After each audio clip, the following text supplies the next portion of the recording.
mistake from Hutchinson, dispossessed by Bratton. Here's Enrique.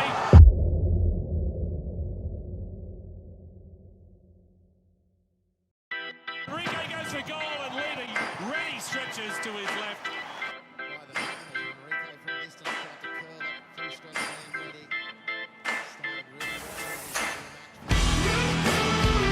For Ivan Franjic, brings it onto the left boot, and Liam Reddy at his near post stuck out that big right mid of his, and that's a crucial save.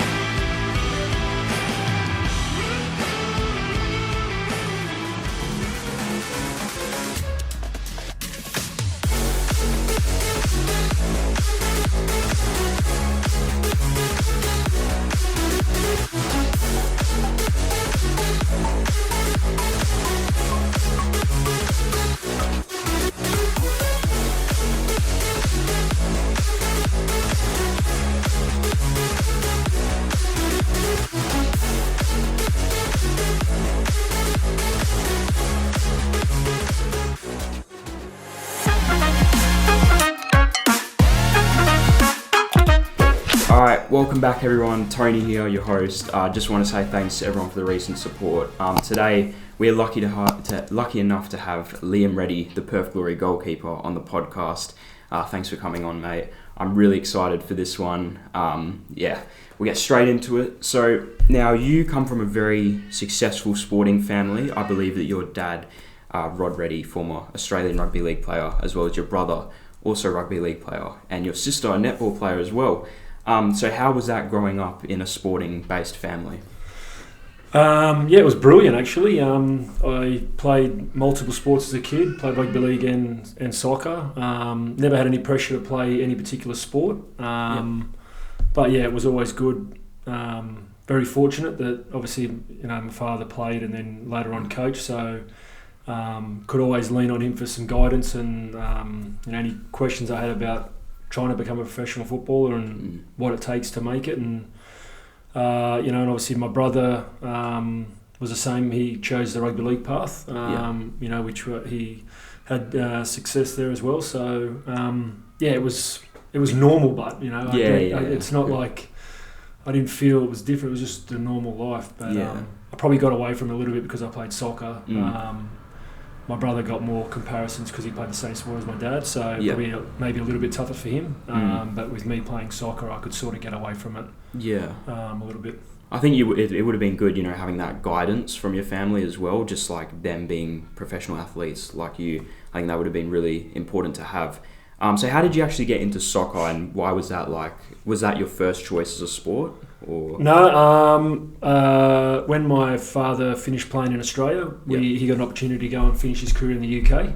Mm-hmm. So we moved over to England when I was, I'm trying to think now, 7, 8, 9, 10 years old. I lived 3.5, 4 years over in the UK. And played rugby league over there, but obviously fell in love with soccer. Big Liverpool fan at the time, still am.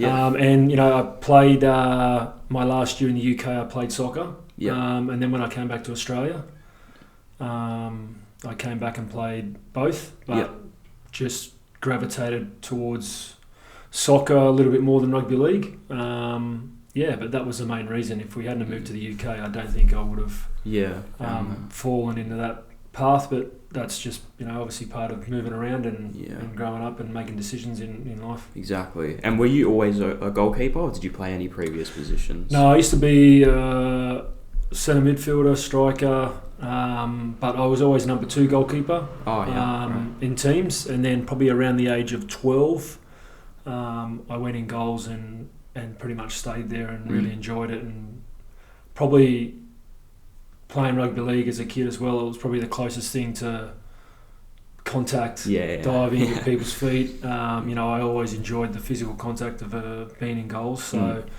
it probably gave me that little fix that I always liked. And I played rugby league up until I was 16, so that was it was probably about around 11 or 12 where I really focused in on being a goalkeeper. Returning to the big dance, if he can convert, but he can't. Reddy with a big save, plunging down to his right, and we're back all square, and the night takes yet another twist.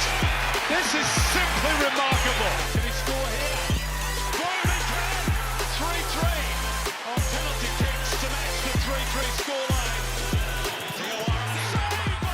what clubs did you play for in your junior years? I know you mentioned you went to the UK. Were there any clubs that you remember playing for? Yeah, so my first club was Barrow, who now had just been promoted, I think, 2 years ago to League Two. That was my junior club, or my first association club. And then when I came back to Australia, I played at just a local team, North Sutherland Rockets, and then made a rep team Sutherland, and then got scouted to go and play for Sydney United when I was 13. So that was my junior club there.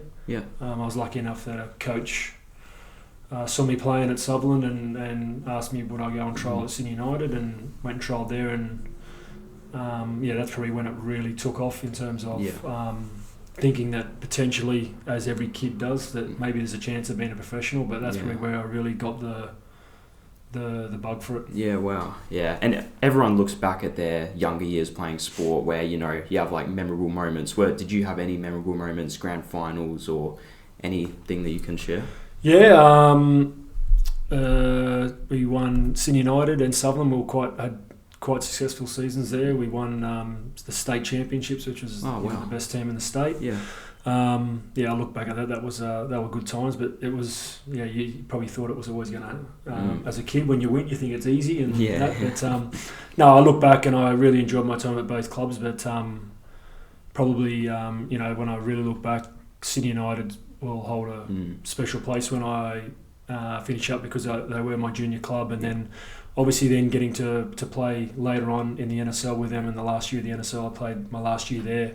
And formed a lot of good friendships at that football club. And then fast forwarding again, my two elder boys, they both started their football careers at Sydney United as well, so it sort of came full circle. Wow. And I've still got a lot of good friends at that football club, so it was actually enjoyable just watching them this season go on that Australian Cup run. So it was that's probably a club that will hold a special meaning, as well as Perth Glory. Of course. Because of the years that I've had here, and obviously the trophies, the trophy that we won back in 18-19. Yeah, and going on to Perth Glory now, I think you've played 157 games for Perth Glory now. Is that correct? 157. Okay. Now, what other clubs did you play for before going to Perth Glory, like professional wise? You want to start from the beginning? Yeah, go ahead. I know there's a few on the list. So I came out of the AIS, so the Australian Institute of Sport. I moved there, and then I signed a professional contract with Parramatta Power, who were in the NSL at the time.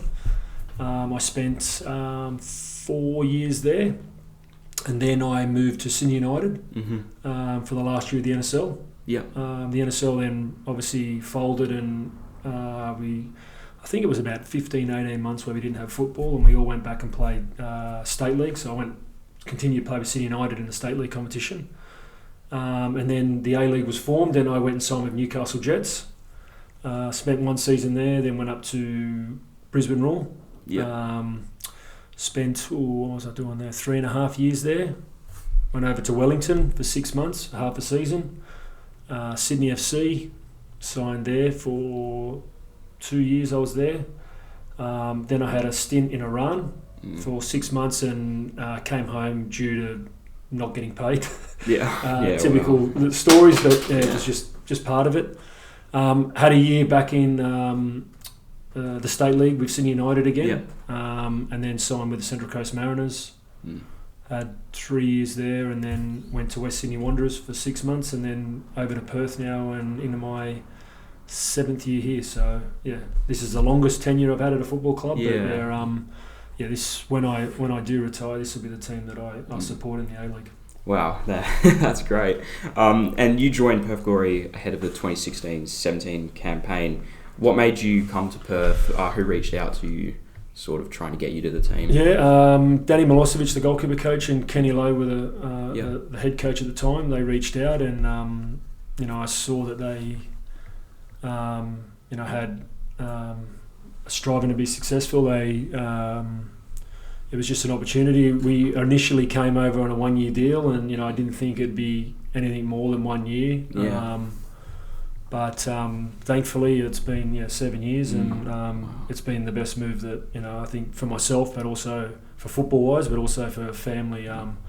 we really found a home here and we love living here. And Yeah. Post football, it's something where we really want to settle and live.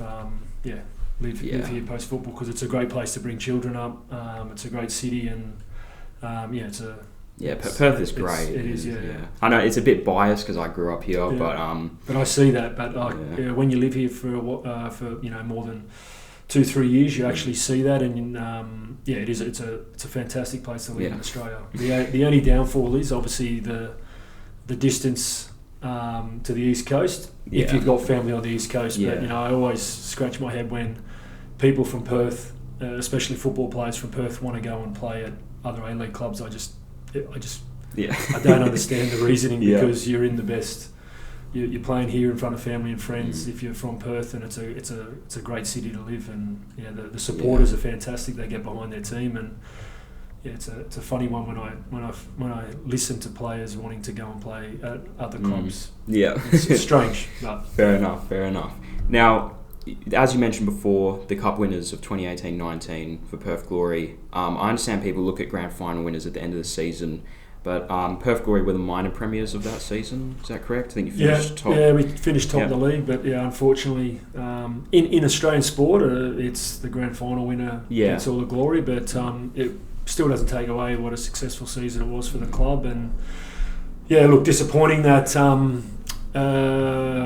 we got beaten in a penalty shootout and a 0-0 draw in the grand final, and it was a pretty dull game, but it's probably something that I don't really look back at it. I look back at it for the positives that season was, and it was a good time at the football club, and hopefully I think now I can see even now this year that there's the feeling that that's something that hopefully with the work that the staff and the playing group that they brought in this year, that we can get back to, whether it be this year, next year, but it's definitely going in that direction.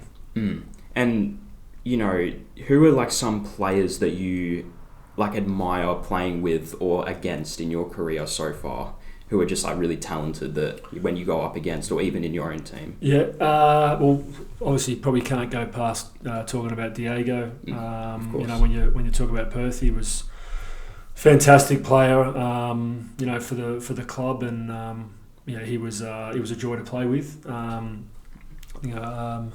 He was, what he could do on the ball was amazing. And then when you're talking other players, I think that's your Shane Lowry's, Alex Grant's, Dino Djubic, those guys got a lot of time for defenders because they block a lot of shots for me. But those guys, put their body on the line.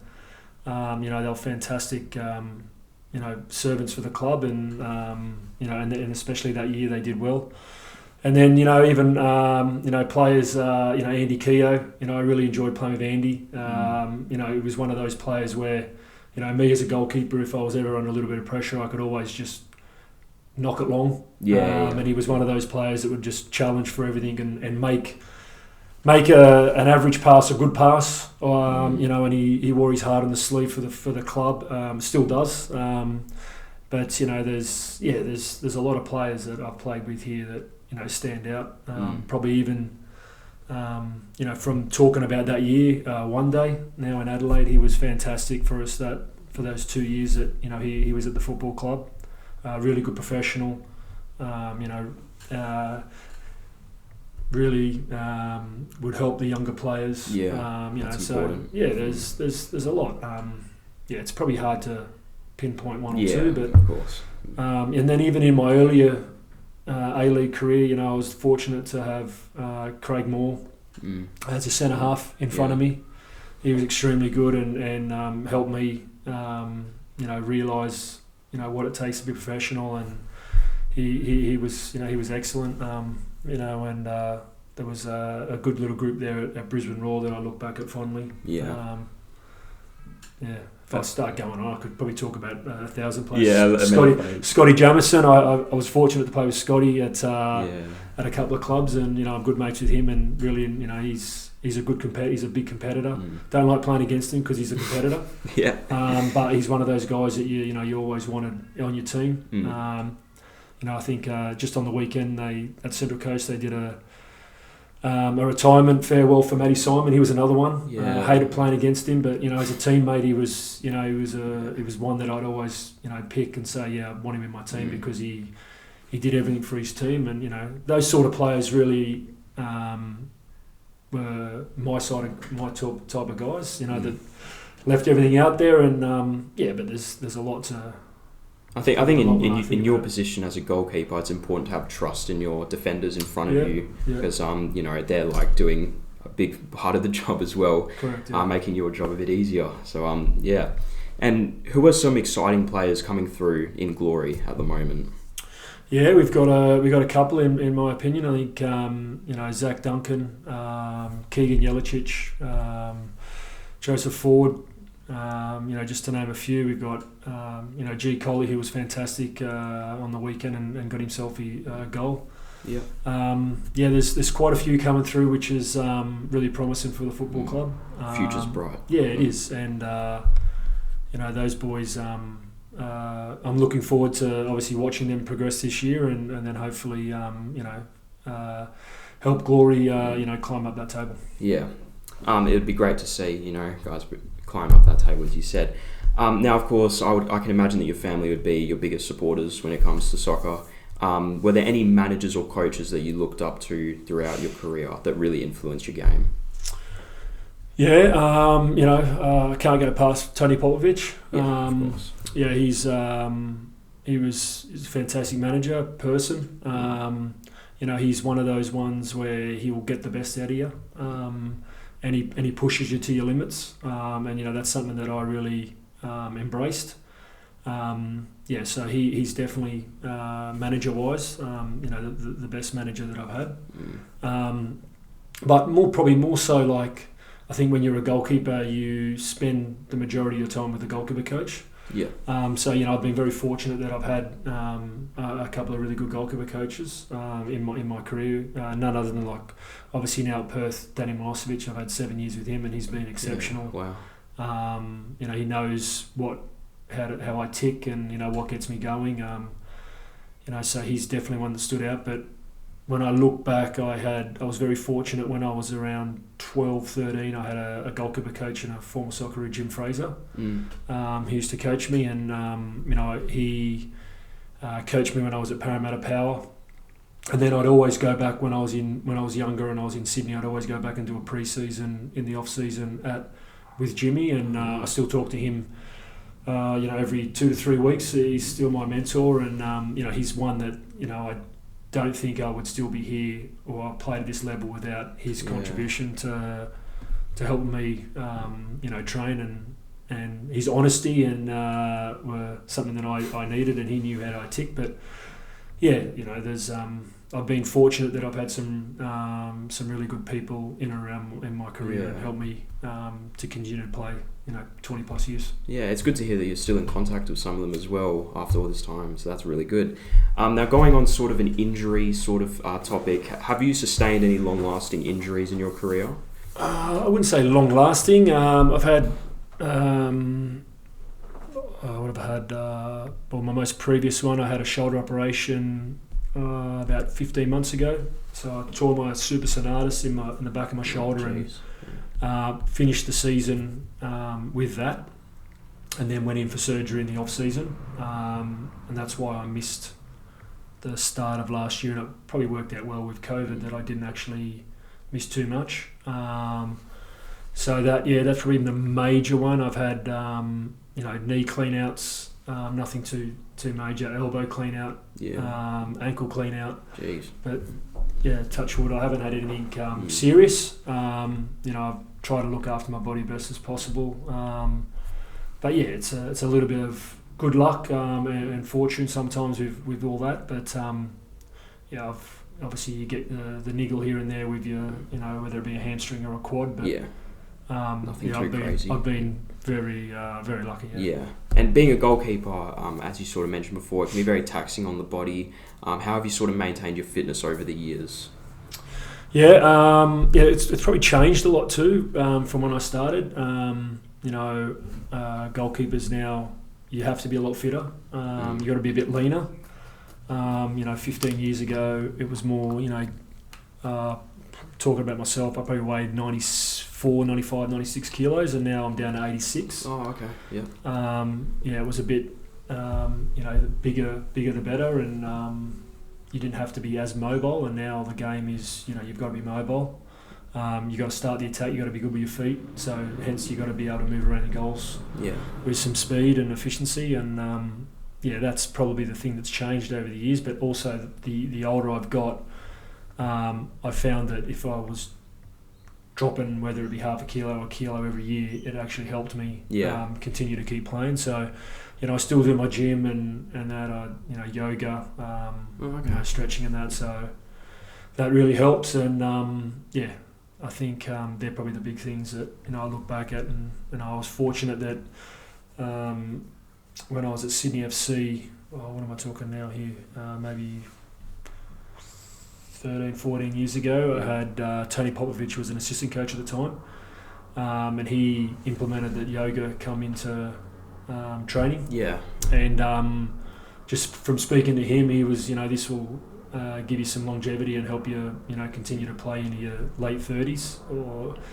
And it was something that I just grabbed hold of and, kept doing, and it's definitely worked. And I obviously say that to younger players that, don't wait till you're 28, 29, 30 to start doing that stuff. If you do it, early 20s, mid 20s, it'll, you'll reap the benefits of it, later in your career. Do most players in your team also do yoga as well? Well, we do yoga now as part of the team, so we'll do it in a recovery session or stuff like that. But and a lot of teams have implemented that now because of that reason. But in the off season, I'll go to yoga and do that.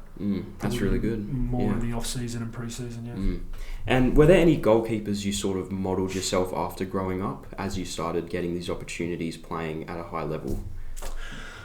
Look, I was probably going back to the UK. I was a big Bruce Grobbelaar fan, being a Liverpool fan, but I actually I just loved Peter Schmeichel. Didn't like Man United, but just loved Peter Schmeichel and for how he commanded his 18-yard box. And then probably locally, I was a big fan of Mark Bosnich when he was at Aston Villa, and I still remember having the opportunity when I was, I would have been 14 or 15, the Socceroos had come to New South Wales to train in 97, I think it was, and they had Bosnich, Kalatz and Swartzer, and just getting the opportunity to watch those three train, was something that I still remember, and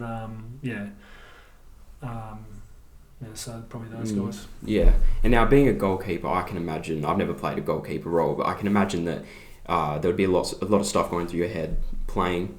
Do you ever get stressed playing your role as a goalkeeper? And if so, how do you sort of deal with that? It's a little bit different, I suppose, because you can be out of the game for 89 minutes and then be called upon for the last minute of the game and to have to make a save. But I found that you've got to be, probably after games I'm more mentally tired than physically, because you have to concentrate for 95 minutes. Yeah, jeez. And also organise. I think the big part of the game now is we can see the picture and we can see everything that's going on. So I need to be able to organise my defenders, picking up players or midfielders, making forward runs and letting players know. So that you're always got to be switched on. You've got to be switched on, and you're always thinking about things. And then you get a corner against, and you can't switch off. It's about now trying to make sure that everyone's in their position. Yeah. So you got to know all that roles and responsibilities with that. So it is mentally taxing. And I think that's probably the thing where the next day I'm more mentally fatigued than physically. Yeah.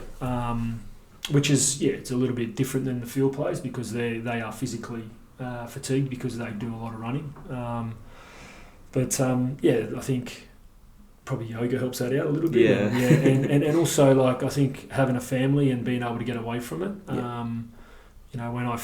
When you finish playing or you're training, I've got to drive one of my boys to soccer training or they've got something else on, and you can just switch off and get away, which is important. I think the older I've realised that the better that is for you. You don't want to be dwelling on things too much, and training's training, but as soon as you finish training, you want to have another focus outside, whether it be family or something else, which is really important for your mental state. And that's definitely been good for me. Yeah. And do you have any pre-game preparations? What does it look like when you get to the stadium to when the whistle blows? Superstition, you mean, or preparation? Yeah, just preparation. What do you do when you get to the ground? I just get to the ground. I don't actually. What do I do now? I just get to the ground and just get changed. Yeah. Someone's in charge of the music. I don't care what music it is, as long as there's music. Have a bit of a joke around with the boys and a chat. It's not too major. I'll eat. I try to probably eat the same thing. The boys take the piss out of me a little bit in the thing because I eat chicken a lot. Oh. I love my chicken, so who doesn't? I probably I don't eat the pastas. I don't eat much carbs. I'm more for protein. Nothing really. I just literally get in, have a look at the team that we're playing up against. Obviously, have a look at the strikers, the midfielders, the wingers, and go over some video that we've gone through. Look, their weaknesses and strengths, their left foot or right footed. I think all that stuff now is really important. Yeah. Knowing if a striker's left footed or right footed, so it can help your defenders out, but also helps you out. So all that sort of stuff. Just going over that again just before we head out. I've got the same warm up that I've been doing now for 5 or 6 years. So it's it just feels natural now. We just go into games and it's like, yep, we're done this before. Yeah, done this before, exactly. And it's like you know yourself that you're ready. So it's pretty relaxed, how it should be, I think. And then obviously it's get the kit on and go out and play. Yeah. That's good. And does crowd pressure ever get to you, when playing? No, I actually find it better the more people at the game. Okay, interesting. Yeah, it makes me probably concentrate more. I said it's at home games, it's fantastic because you've got the shed there. Away games, probably being a goalkeeper, it's constant in terms of the abuse you get, which I actually don't mind. It doesn't actually worry me, and it probably motivates you. Yeah, it does. It's a funny one, I think it's better when there's 5,000-10,000 people screaming that you're a wanker or something than just the one guy. For some reason, the one guy can just get you like, God. But when there's 5 or 10,000, it's it's good. Yeah. I actually really enjoy it. But it keeps you concentrating and keeps you switched on in the moment. So look, when you play in front of a crowd and the players and people that have done it, it's an unbelievable feeling when there's people there cheering or booing. It's what still drives me and gets me going for games. It was when COVID hit 2 years ago and we were forced to go to Sydney and play in the hub, and we were playing some games with no crowds. It was really would have been weird. It was shocking. It was actually really bad because the crowd gets you up, and then you're having to find different things to try to get you up. It was really weird. Obviously it was quiet, and it just seemed like pre-season games behind closed doors. Which obviously I've played in a heap of them, and you had to keep checking yourself and thinking, hang on a second, this is actually the 3 points. Yeah. So the crowd's always good, and I'm thinking I'm actually really looking forward to the home games that we're going to play at Macedonia Park, because I think you get 5,500 in there. It'll be pumping and really loud. So the players are really looking forward to that, as I am. So the crowd's always good. Yeah, and during that COVID period, it was really weird to watch because it just, like you said, it looked like a training simulation. So and it was all sports too. I remember watching the AFL and then the rugby league, and it was weird. It was, it was really weird.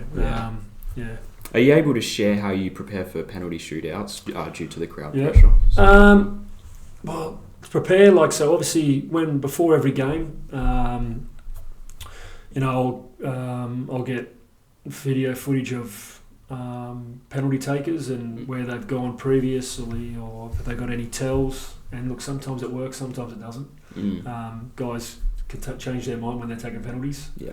And then obviously in penalty shootouts, it's the same. The good thing about being a goalkeeper in a penalty shootout, the pressure is on the kicker. It's something that not that you don't have anything to lose. I wouldn't say that, but you can really try to get in their heads. And there's some players that you can't, and there's some players that you can. You can see with their body language that they're not as confident. You've got to look at all that sort of stuff.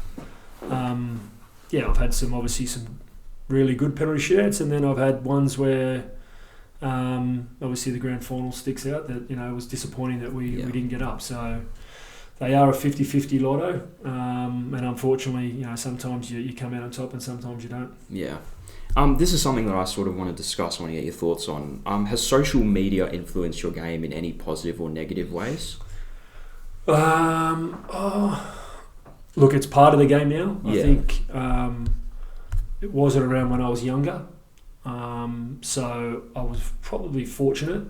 And with me being older and a bit more experienced and a bit more comfortable in my skin in terms of who I am as a person, and and my family and my friends, that people that say things on social media, whether it be positive but more negative, it doesn't really have an impact on me.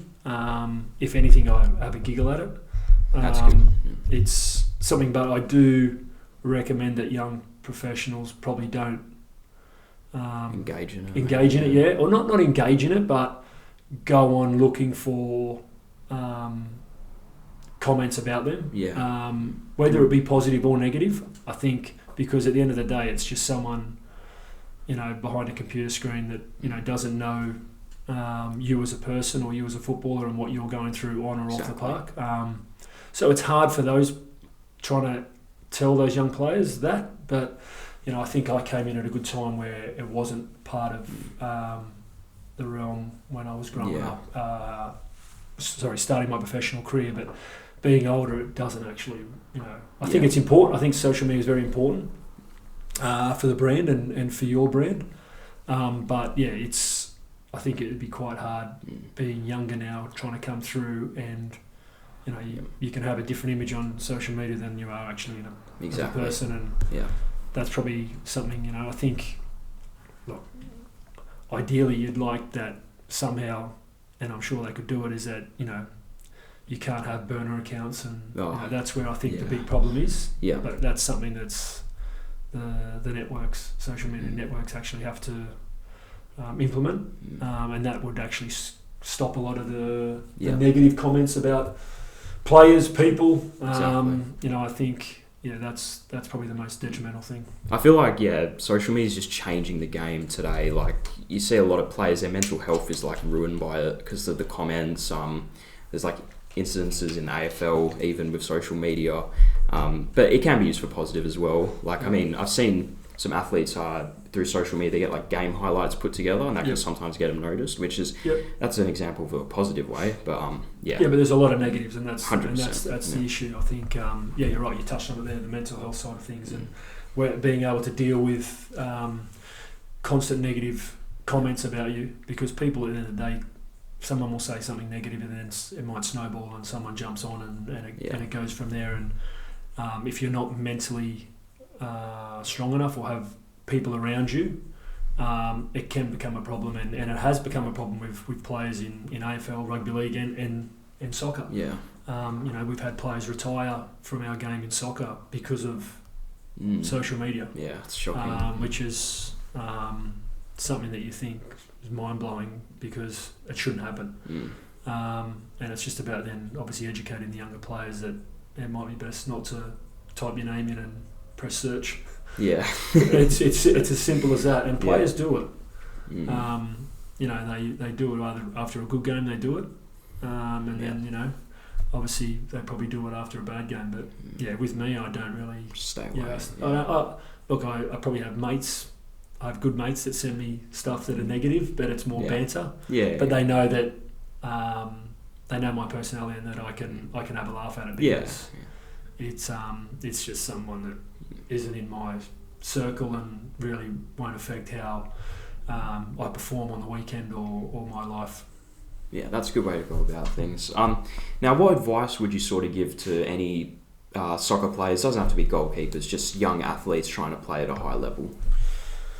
Yeah, I think you've got to be, you got to make a lot of sacrifices. I think it's hard now for kids now, that 16, 17, 18. I think that's where a lot of kids drop out of the game. Yeah. Whether they have pressure from mates that aren't playing and, go parties or girls. It happens. Yeah. I think that's trying to prioritise things. But also, I think you've got to do your own training. I don't think 3 nights a week's enough. You got to do the extras. You got to do extra, and you got to do it by yourself. And a big thing that now, and it's relevant now with being a professional, is that when I first started, you'd come back in pre-season day one, and you hadn't done anything for 4 or 6 weeks. That was accepted. Now, what's accepted is when you come back day one that you're actually fit, ready to go. Yeah. So, you have your 10 days off after the season, 2 weeks, but then you're eating right again, you're training. So when you hit day one of pre-season, that you're fully fit. And now you've got your NPL season's finished for a lot of kids now. Yeah. They're doing their trials, and when they find their teams, then they've got to start. They've got to now train now, so that when they come into pre-season training, they're fit and ready to go, and that is massive, and that's what coaches look for now. Yeah. And if you can start that good habit, that's going to help you progress quicker, because you're not going to be chasing your tail in pre-season and trying to get fit. Yeah. Now, where do you sort of see yourself in the next 3 to 5 years? Living in Perth. Yeah. Hopefully. Look, I've got a real passion. Obviously, I want to coach. Okay. Yeah. Goalkeeper coach. Yep. So that's something that I'm currently undertaking now in terms of getting my badges done. That's something that I'd like to do. At Perth Glory. It's when I do decide that time's enough in playing, and I haven't really thought about it in terms of if I retire or when I retire. It's just probably something that I'll make at the end of the season, or make halfway through the season, just through discussions with my wife and kids and those close to me. Coaching is something that I definitely want to get into and try to help the young goalkeepers of Perth. Try to get into the Perth Glory setup, and then obviously play A-League, and have successful careers. Yeah, I think with the experience you have, you would make a great goalkeeper coach. So, any young player would be fortunate enough to have you sort of guide them and teach them. Would be great. Now, just before we go, a question we ask everyone. Now, you are an athlete at the highest level in your sport. However, if there's any athlete that you could be in any sport, who would it be and why? Doesn't have to be soccer. Any sport? Yeah. God.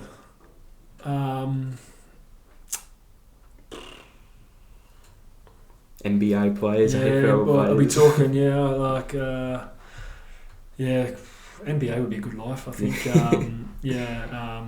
I'm a big Philadelphia 76ers fan, so right. Allen Iverson, he would have been a good player to be, but I actually wouldn't mind being Mike Tyson when he was he was in his prime, but when he was just starting out at 20 years old, and it would have been because he was a powerful boxer, and it would have been obviously.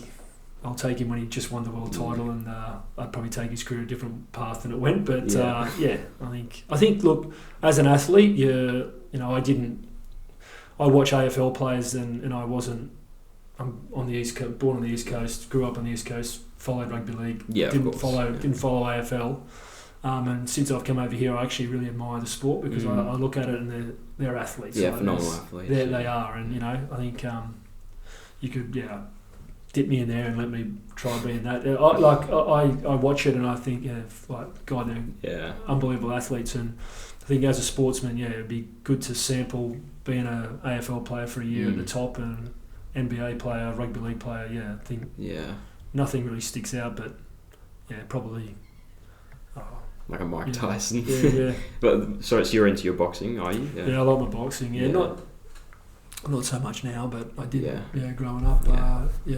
It's great. Yeah. All right. Well, I think we've covered everything there. Thank you so much for coming on, Liam. No worries. I really appreciate it. Everyone go on. This will be on Spotify as well. Go and follow the Instagram and TikTok. Go follow Liam as well.